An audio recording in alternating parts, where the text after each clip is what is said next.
Eh bien, il y a actuellement des dissimulations vraiment stupéfiantes dans ce pays. Et faites-moi savoir dans les commentaires ci-dessous si vous êtes au courant de l'une ou l'autre de ces affaires. Parce que, tout d'abord, nous apprenons qu'il semble y avoir une tentative concertée ici pour arrêter de révéler les statistiques de criminalité concernant les délinquants étrangers dans ce pays.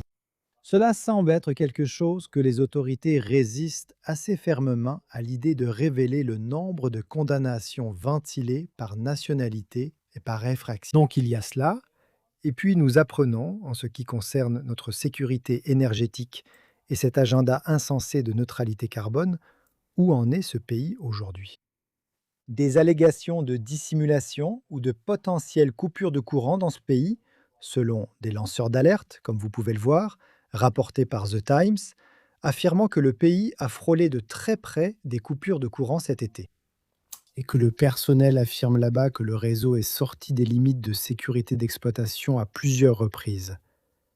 Que le réseau utilisait tous les fournisseurs d'électricité possibles pour répondre à la demande.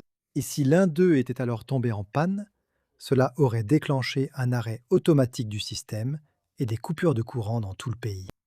Et, bien sûr, au cœur de tout cela, de cette situation de plus en plus périlleuse, il y a la neutralité carbone.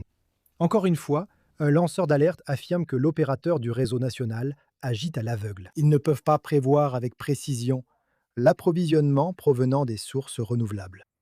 Un rapport là-bas, un rapport confidentiel, un rapport qui a fuité. Il semble que la course vers la neutralité carbone va exposer le pays à un risque accru de coupure de courant et à des factures d'électricité plus élevées.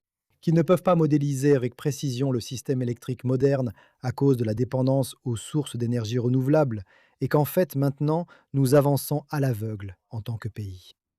La situation est devenue si grave que la Grande-Bretagne a récemment supplié la France de lui fournir plus d'électricité.